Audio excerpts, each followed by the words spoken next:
Are you ready for the #1 show on Connecticut politics? Welcome back to CT Politics with Dan Newmyer, your Connecticut politics from the inside out.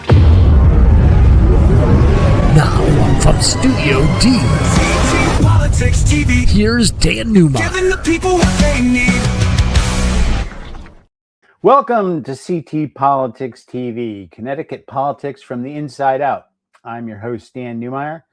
Today, we're joined by State Senator Rob Sampson of the 16th District, a senior deputy Republican leader. Rob represents Cheshire, Prospect, Southington, Waterbury, and Wolcott. Re-elected to a fourth term in 2024, he is widely known as one of the most outspoken conservative voices in the Connecticut Senate. So let's bring him on now. Hey, Rob, how are you? I'm doing well. I was just wondering if there are other conservative voices in the Connecticut Senate. Oh, of course there are. I wish there were more. Yeah, I think you've kind of staked out that claim. But nowadays in the social media, people label people all kinds of things and put you as a moderate in some cases. And those people are kind of wrong. I don't know. I never really went in for all those words. I'm happy being identified as one of our 11 fearless Republicans in a minority, a 25-11 minority in the Senate. But some people say conservative, some say libertarian. I mean, I don't think those are the same thing. And I think that I certainly have some values that may fall into either category. But I'm a regular red-blooded American. Believes in common sense, the Constitution, freedom first, so. Yeah, I call you a Joe Markley Republican. That's a high praise. That's right. I'm glad to take that. How is Joe? Do you see him still, or?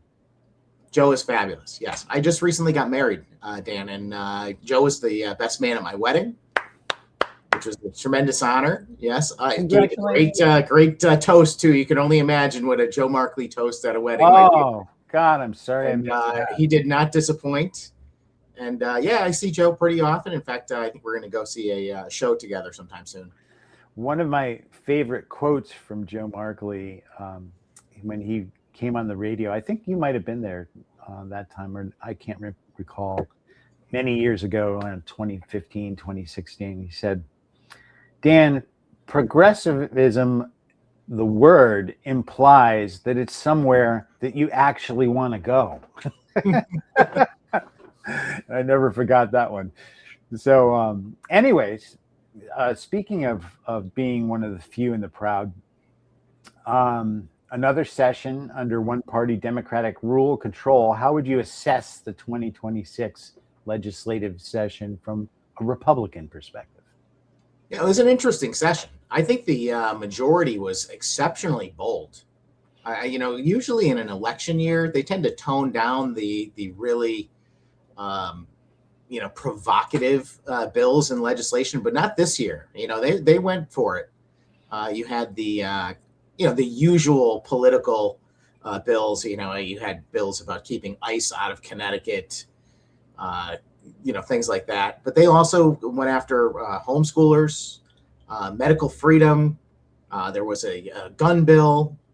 In fact, there was a day back in, I think, end of April, early May, maybe, where, no, it had to be in April because the session ended the first week of May, where they had a public hearing on 3 really significant pieces of legislation, all on the same day. So there were thousands of people at the Capitol, and all of them angry, frankly, about what the majority was doing, but it didn't seem to slow them down, which to me is concerning because it means that they have a sense of confidence that they can get away with passing this legislation and won't pay at the ballot box for it. But I think they're mistaken. I really do. I think that the municipal elections that happened last year, where Democrats did very, very well, has given them a little extra boost in confidence that I don't believe is warranted. In my view, that election was a result of a lot of leftover anger at the presidential election, and the Democrats wanted to come out and express that, so they showed up. And Republicans, frankly, did not take that election as seriously, and and that's disappointing. But I think they may have learned their lesson, and let's hope that this midterm election is much better for Republicans. Yeah, it seems like this year the Democrats felt emboldened by what was coming down from the national scene and how Connecticut voters would respond to that and potentially push back against the president. So they pushed all their chips into the middle, and like you said, they pushed through a whole bunch of bills on one day, and then they I believe they also limited testimony in one of the committees, cutting off a bunch of folks, and then Republicans stayed longer to make sure that everybody was heard. And I think that was that the vaccination bill or the homeschool bill? That I believe was that's a good question, because they talked about It was no, one. I think it was medical freedom. It was medical freedom. Medical Public health, the public health committee. That's the bill that was. But they were happening almost simultaneously. And you're right. To prohibit people who have taken time off from their personal lives, their jobs, their families, to come to the state capitol to get their 3 minutes, to be heard. Yeah. And you have the majority party saying, no, that's okay. We're going to just put this bill through, whatever you think. It's shocking in its very clear arrogance. And frankly, I hope they pay for it. Well, you've been a leading voice against what you call government overreach, which it sounds like what this is in this particular case. What were the most concerning bills that passed this year? Well, I would probably put the most concerning bill that passed this year as the state budget adjustment, because effectively it is a giant increase in spending. They added almost $2 billion more in spending, despite the fact that they had a massive surplus, because they've already overtaxed the residents of Connecticut. You would think that you're sitting on some money because you didn't spend as much as came in because of economic reasons, or the stock market's doing well, or whatever it is. You might want to do something with that money, like return it back to the taxpayers.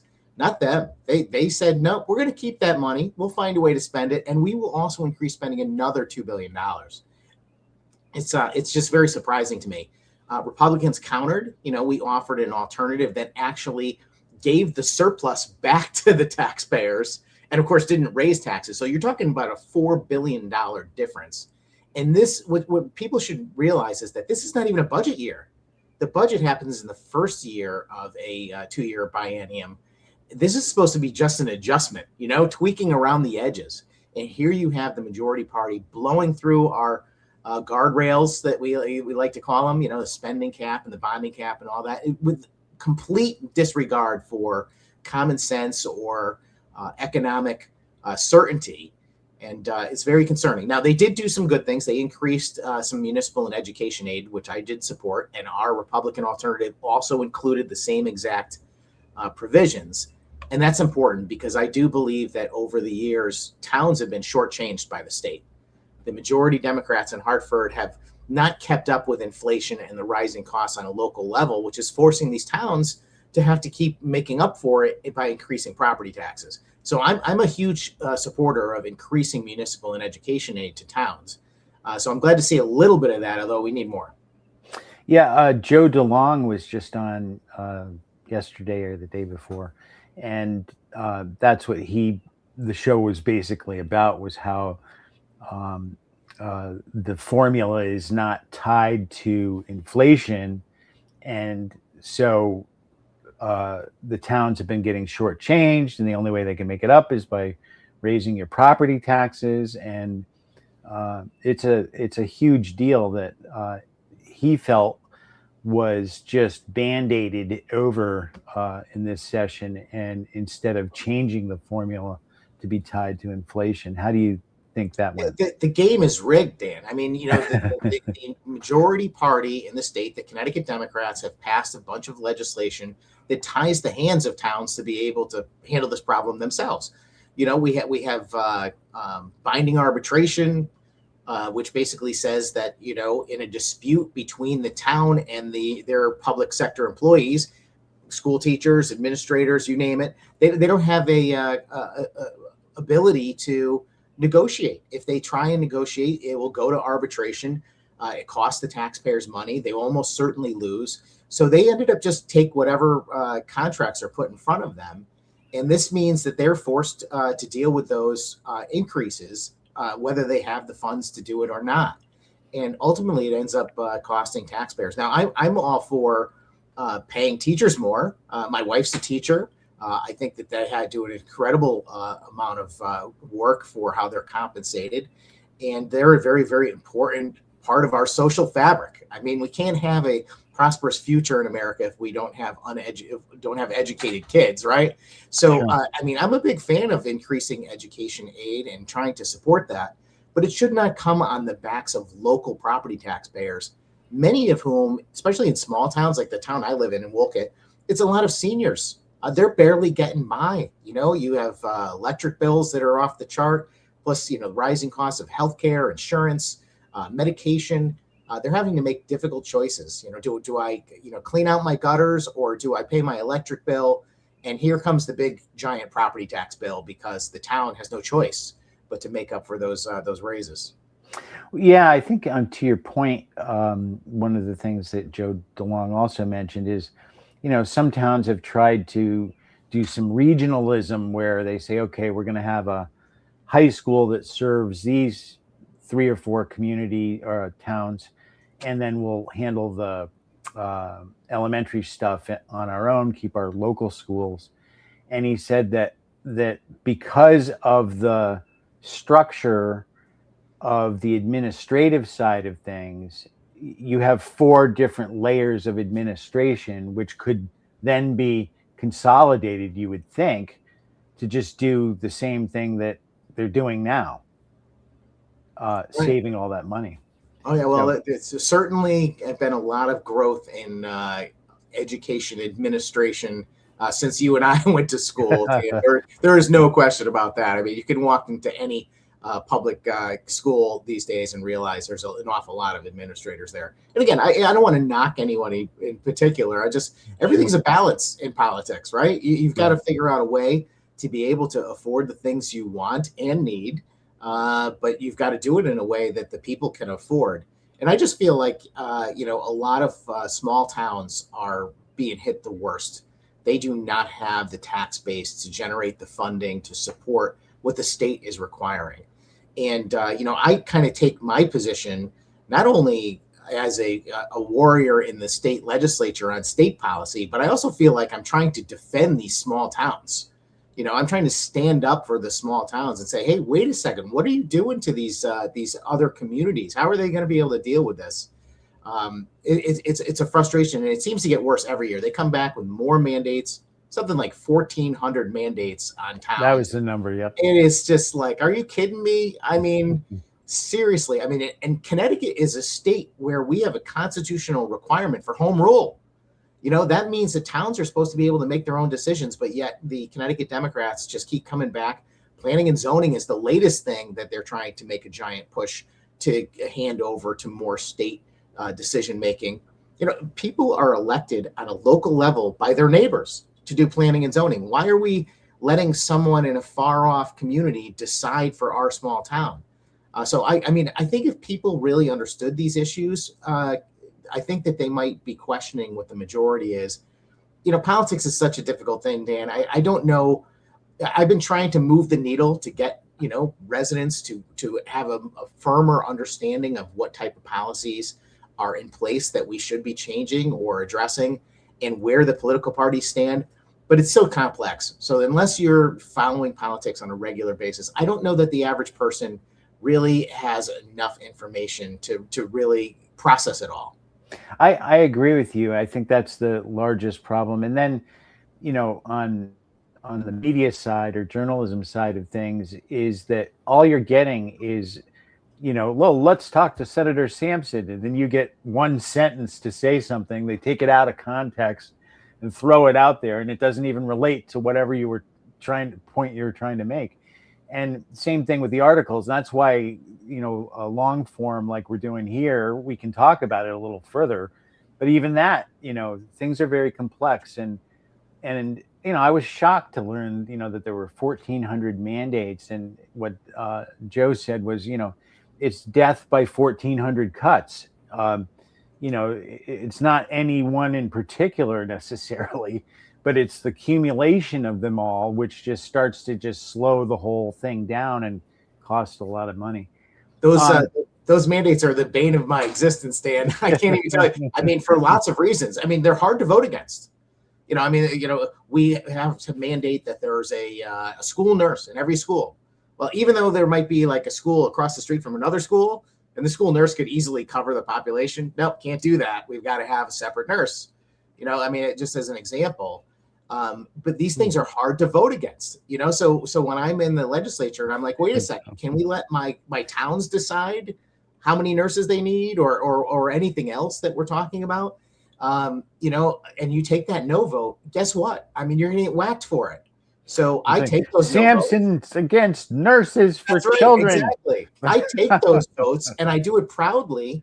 And I come back home and I try and explain, I'm not against nurses. I'm for my town deciding what they need.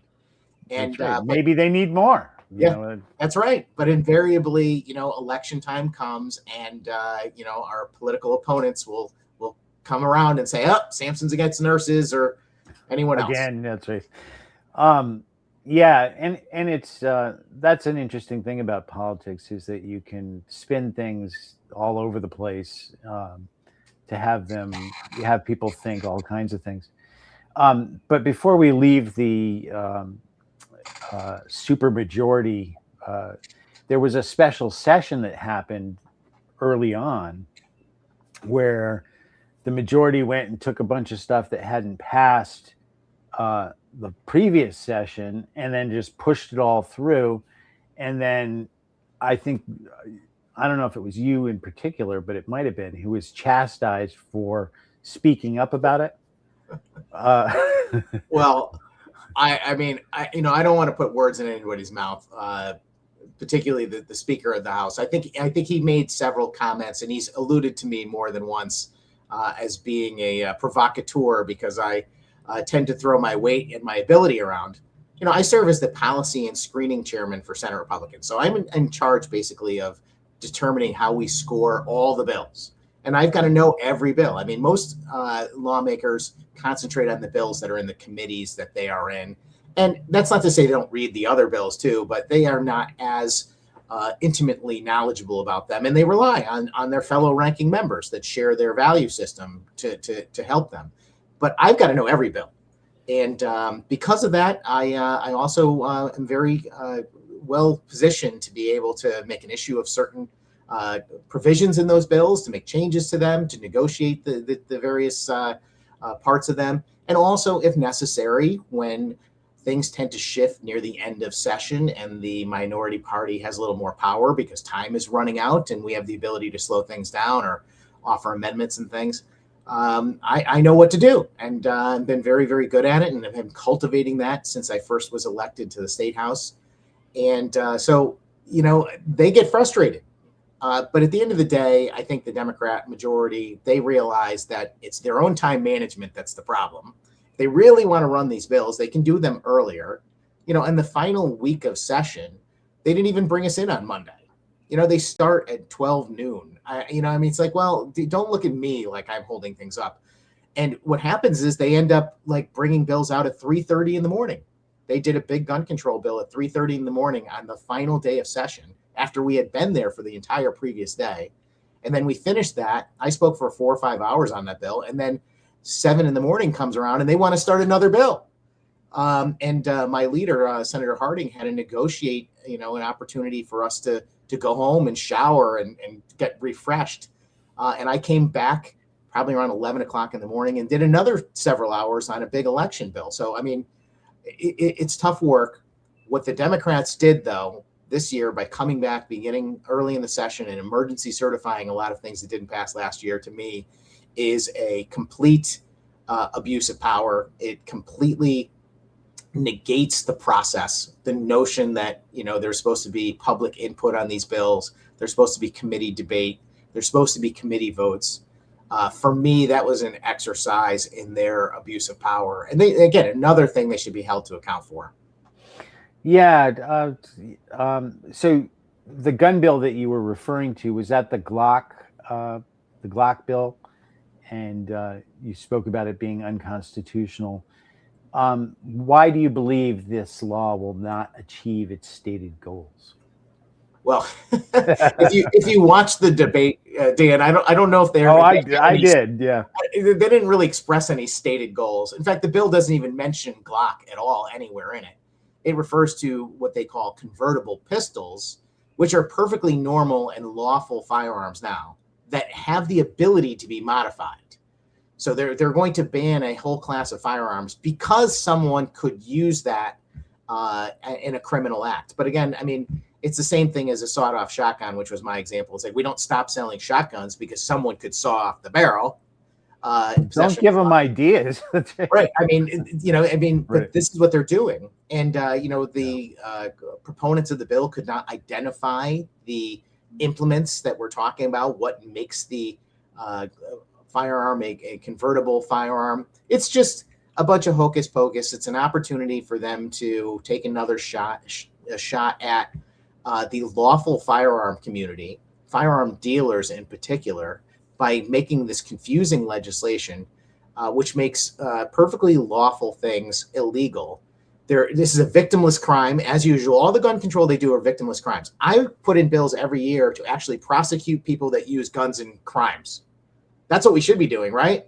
No, they're making it illegal to possess something or to purchase something or to transfer something. And who cares? That's not hurting anyone. It's when these firearms are actually used in a crime that we should be focused on. And that's the thing that they never do. And I believe it's because the majority party is openly hostile to law-abiding gun owners because they vote primarily for Republicans. Same thing with homeschooling and medical freedom related folks. Most of those people that fall in those categories are voting for Republicans. And I think the Democrats want to take a position of being openly hostile to those populations. And that's why they put their legislation through. It's disgraceful in my view. They're trying to chase people out of Connecticut because of their political ideology instead of respecting it. Yeah, I told the governor straight up that I didn't like the bill, and I thought that the onus should be put on people who would criminally misuse firearms or alter them illegally, and that, basically a rock would become a weapon if you tossed it over the fence of an overpass onto a car. So, it doesn't make a lot of sense. But I think in an election year, that probably, kind of sexy for firing up the base, maybe. I don't know. Oh, that's what it's all about. I mean, it's a fundraising tool. That's why, Senator Murphy is famously maybe the most anti-gun lawmaker in the entire country because it fills his coffers. He knows whenever there's a tragedy or anything like that, he runs right to the well and says, here it is. It's a gun issue, when it's rarely a gun issue. It's a criminal issue, and criminals will use whatever implements they get their hands on. And we witnessed it. They'll use, if they can't get a gun, they'll use a knife, they'll use a car, they'll use a bomb. And, firearms can be used not only for bad behavior, but to protect against bad behavior. When something terrible is happening, who do we call? We call the cops. Why do we call them? Because they have guns. They're going to come and protect us. It's become completely silly and very predictable. And, innocent people are being harmed as a result of this. And, folks that have certain interests are denied their freedom as Americans to pursue them. And that's what really bugs me more than anything. Some people are into cars. Some people are into knitting, what if we started, banning certain knitting needles?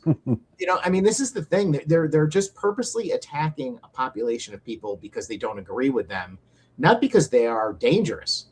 Law-abiding gun owners, pistol permit holding gun owners have a lower incidence of crime than the that's true population. So, true. Why are we attacking them? Let's focus on criminals. So this is something I wanted to get your take on because it became a big brouhaha across the state on both sides of the aisle. Um, the Republican House candidate Jaden McCormack made some highly controversial anti-LGBTQ plus comments and drew widespread condemnation of them, including from the party. What was your reaction to those statements, and how should CTGOP have handled this situation, or did they handle it appropriately? I think they handled it appropriately. I think the things that Mr. McCormick said were beyond the pale, frankly. And, there's a lot of folks that are trying to change what happened now. But the source of the problem is that he didn't just say that people that are pedophiles, for example, or molest children should get the death penalty. He said anyone that falls into the LGBTQ category should be subject to capital punishment. And of course, he did say that that should be legislated, but he would be a champion of that type of legislation. And for me, I mean, that just misses the mark for what the Republican position is. We are freedom people first. Now, I have my own views on, transgenderism. I think that's a mental illness. For example, Sure. I know people who are homosexual. It doesn't bother me. They keep that, in their own bedroom. People should be able to express their freedom first. And we are the folks that should be standing up against the government, trying to tell people how to live and what to do in their bedroom. And I certainly will be. I just full disclosure, like a week or so before all this happened, I actually did a podcast with Mr. McCormick. He interviewed. Oh, no kidding. Yeah, he interviewed me about America's 250th anniversary, and it was great. I mean, we had a nice conversation, and we talked all about our love of country and America and everything else. And I don't know if he ever plans on airing that, but that all happened before all of this came out, and I really didn't want to get involved in the back and forth on the whole thing. Yeah, But I did yeah, write yeah. a short statement, which basically said, it's like, I don't know who needs to hear this or not, but telling people that, they should be killed because they share a different view than you is not a Republican principle. And again, I am a God-fearing Christian. I think he also misses the mark on salvation. I mean, Jesus believed in free will, that you come to Jesus of your own accord, not because you're threatened with capital punishment. I thought Peter Wolfgang wrote a nice article expressing how that, within the arguments on the right and left about issues like men and women's sports, transgender athletes, transgender people using women's bathrooms or vice versa, and a lot of the arguments, of which there is a lot of political discourse about, that by McCormack coming out and saying this stuff, it hurt the efforts of people who really want to have a substantive discussion about some of the issues that are really important to them. And so it was nice to see that both sides kind of came together and said, look, man, Well, Dan, we're not going to kill you because, it's so frustrating. I'm It as is. outspoken on these social issues as anybody you ever want to meet. I adamantly oppose the placement of the tampon machines in school boys' rooms. It's absurd. It shouldn't take place. I oppose, transgender surgeries for minors. We've had numerous all of that that stuff. subject. I'm as vocal as you possibly can get, and yet now there are actually people out there that are suggesting that I am soft on this issue because I didn't take the Jaden McCormick position, and that is just, are you kidding me? This is America. This is the land of freedom. I don't have to agree with my neighbor on everything that they do to respect their right to do it. And frankly, I want it that way. That's what allows me the freedom to be me. And you've got to respect the other people's right to be them as well. And sure, if I knew someone, I might try and counsel them to stay away from trans ideas, for example, in my personal life. But that is totally separate from my obligation as a representative of the people, which is to protect their freedom and their constitutional rights.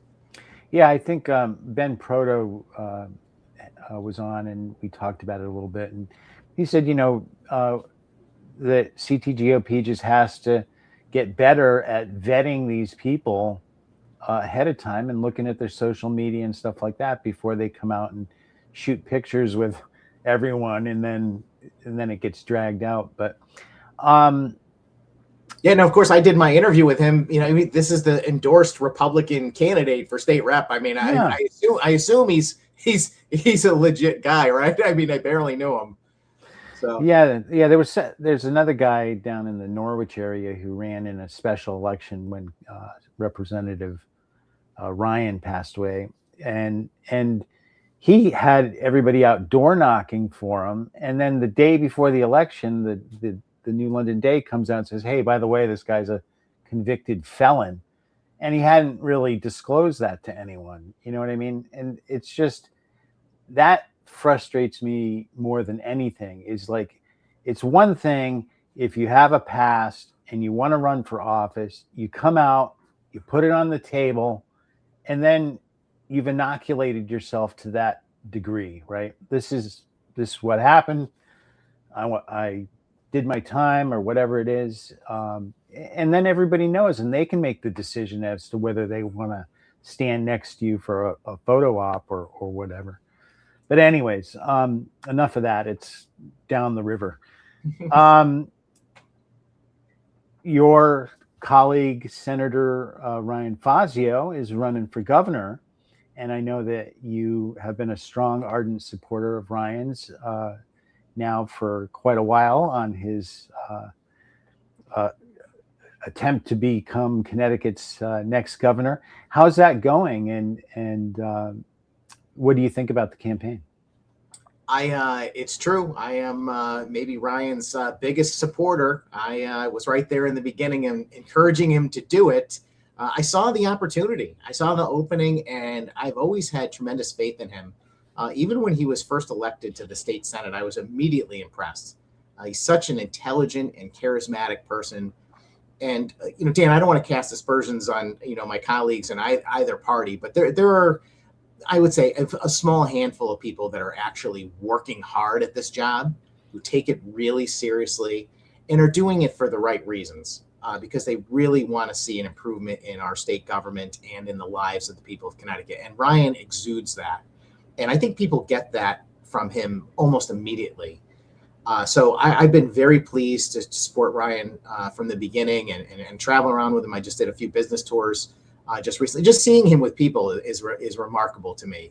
They take to him right away because they can sense that he's genuine, that he's honest, and he's got great ideas. Where he just unveiled a property tax relief plan yesterday. This is what we need. We need proactive people out there trying to make change that's going to actually benefit the people of Connecticut. The campaign, I think, is doing extremely well. Obviously, that was a difficult time that the Republican Party went through. The gubernatorial battle that was going on preceding the convention.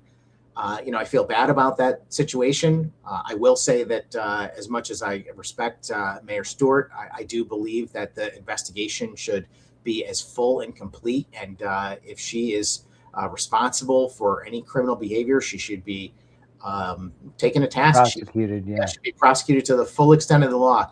I've been in office for 16 years, Dan, and I have not so much as taken a paperclip. And, to hear what's happened there is just blows me away.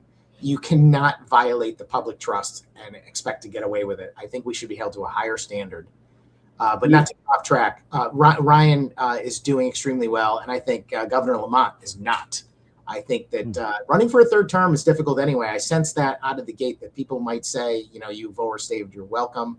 And now he's going to have to expose his true very progressive, very left-leaning views, which I think he's done a very good job of hiding from the public and taking on this mantle of a moderate, which has never been true. consider the fact that the most radical legislation that we've talked about, even in this interview, all has been signed by Governor Lamont into law. He's got a challenge from the left of that, right, by Josh Elliott, and I was standing next to the governor when at the convention, when by the press pit when they announced Josh Elliott, and everybody put up Josh Elliott signs, and he looked concerned at that moment, but. It's refreshing to have a Republican candidate like Ryan Fazio, who knows his stuff inside and out, knows the issues backwards and forwards, has a plan, right? I mean, these are things sometimes we don't get with some candidates, right? They're just shooting from the hip all the time, or they can't answer a basic question that the general public knows the answer to. So I think you want to have, at the minimum, a healthy debate about the issues by the governor and a quality candidate from the right. I mean, that pleases me more than anything, is to have a good candidate up there who can go toe to toe, and then the public can decide, do we want to continue on, or is it time for a change? Put someone forward who's great. And I think that the Republicans have done that with Ryan. And I think he is a hard worker up there at the Senate, and he understands these issues at a visceral level. So kudos to him for. I can say with extreme confidence that Ryan Fazio knows the issues and the bills and laws that have been passed in Connecticut better than Ned Lamont.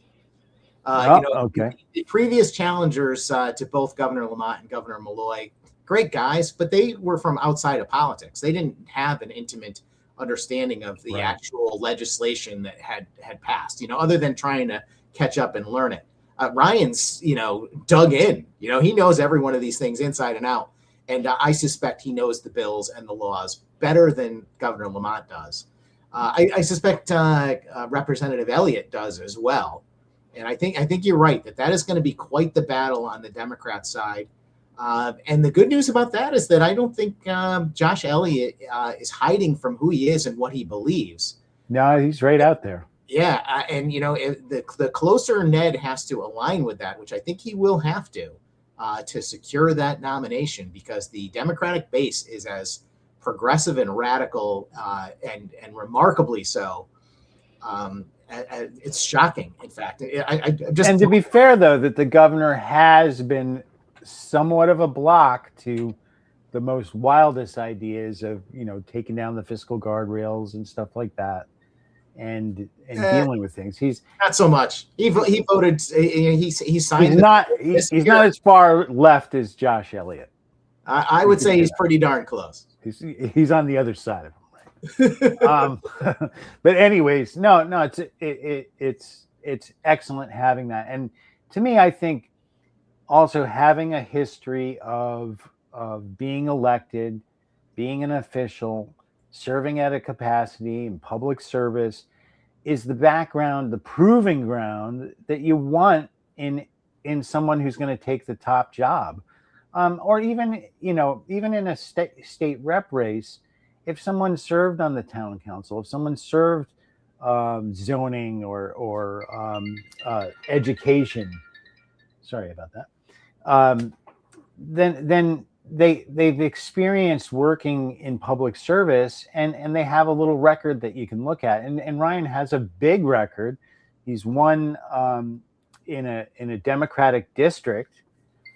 So he's, God damn it.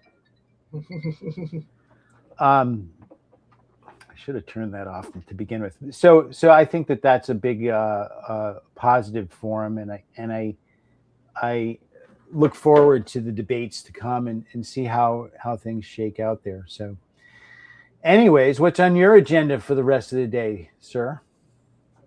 I'm having a meeting with some of my fellow leaders just to catch up and talk about what's going on over the summer, and we've got to stay in touch. There's always things happening. It's interesting that the political news, which used to kind of get quiet in the summer, it doesn't seem to stop now. That's right. Yeah, no, take a break. There's something going on all the time. It's very contentious, and there's just a lot on social media too, which is just gets kind of crazy. But if you could wave your magic wand, Rob Sampson, and fix one major problem in Connecticut state government tomorrow, what would it be and why? Well, I think the problem is that you don't have enough Republicans. That's the first thing I would say. Well, look, we've got to get back to some parity at least. The Democrats have 2-to-1 margins, in fact, greater than 2-to-1 in both chambers. That does not lead to effective lawmaking or respect for the entire population of Connecticut. When we were a little closer back in 2017, 2018, things made a lot more sense. I'm not going to say I agree with all of the legislation that happened then, but it was a lot more reasonable. And you can go back and look, and you'll see I voted probably 80-something% with the majority in those years. Now I'm down to 67%. And that tells you everything you need to know, which is that the stuff that's going on is not bipartisan. It is not something that the majority of people are going to agree with. And if it is a majority, it's only a slim majority. We've got to get back to respecting everyone. And that's why I'm a Republican, because, the Republican view is that freedom is first and that we don't pass laws unless they're absolutely necessary. The Democrats, they want to manage society. It's all about power and control for them. And I just don't think that's conducive to American prosperity. Well, let's leave it right there, Senator Rob Sampson. Thank you for your time, and I hope you can come back and update everyone on your campaign and how things are going on the big campaign for governor later on in the summer. And I was happy to meet your wife at the convention. Your new wife, I thought she was great, and enjoy the rest of your day. I am very fortunate, and thank you for having me, Dan. You can have me pretty much anytime. I really enjoy our conversations. Look forward to the next one. Me too. Thank you very much. All right, folks, you can follow Rob Sampson on social media at Sampson4CT or visit Sampson4CT.com for the latest updates. That's it for this edition of CT Politics TV. Please share this interview and stay engaged because your voice matters in Hartford. I'm Dan Newmyer. We'll see you next time on CT Politics TV for your Connecticut politics from the inside out. Thanks for watching CT Politics TV with Dan Newmyer. On the air everywhere. Roku, Apple, Amazon Fire, and online at ctpolitics.tv. Watch on demand, submit Speak Out CT videos, vote on bills with lawmakers, or join a panel show today at ctpolitics.tv.